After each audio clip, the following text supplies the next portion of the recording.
అరే నేను మళ్ళీ చేస్తానుండు. ఏంటమ్మా? అదే బాబాయ్, అమౌంట్ గురించి అడిగాను కదా.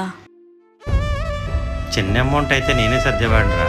అయినా నీకోసం ప్రాణాలు ఇచ్చి అన్నయ్య ఉన్నాడు కదమ్మా, అన్నయ్యని అడుగు ఒకసారి. సరే బాబాయ్. పెళ్ళి ఈ పరిస్థితిలో ఉన్నా నేనేం చేయలేకపోతున్నాను. వీళ్ళ ఆయన ఫ్రెండ్ని నమ్మి వ్యాపారంలో లాస్ అయిపోయాడు. అప్పులోళ్ళు ఇంటి మీదకి వచ్చి గొడవ చేస్తున్నారు. ఇప్పుడు ఈ పిల్ల పరిస్థితి ఏంటో.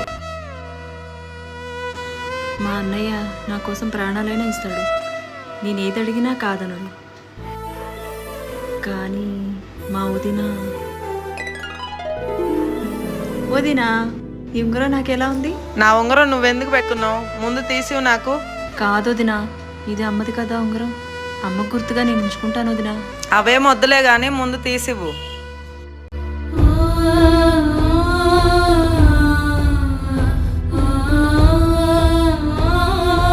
నాకున్నది రెండు దారులు. ఒకటి మా అన్నయ్య, రెండు నా చావు.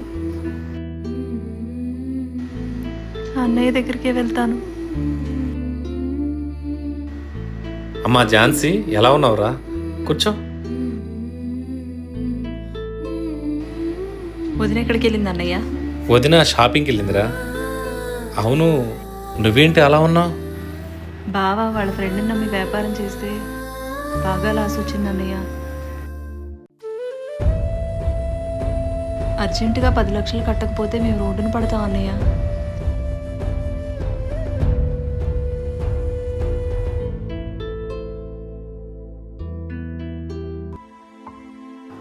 ఎంత? 10 లక్షలు కావాలా?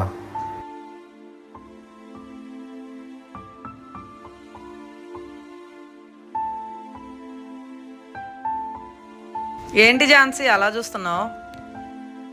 ఆ రోజు నీ దగ్గర ఉంగరం లాక్కున్నానని నన్ను రాక్షసులాగా అనుకుంటున్నావు కదా. ఆ రోజు ఎందుకు ఉంగరం తీసుకున్నానో తెలుసా? అది నా అత్తగారి నుండి వచ్చిన నా ఆస్తి, నా హక్కు.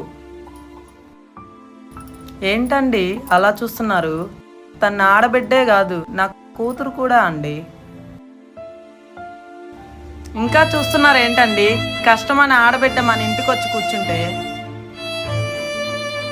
ఇవిగోండి నా నగలు. ఇవి చాలకపోతే మన ఇల్లు తాకట్టు పెట్టైనా ఆ అమ్మాయి కష్టం తీర్చండి. సారీ వదిన, కాదు అమ్మ. నా అమ్మవి నువ్వు.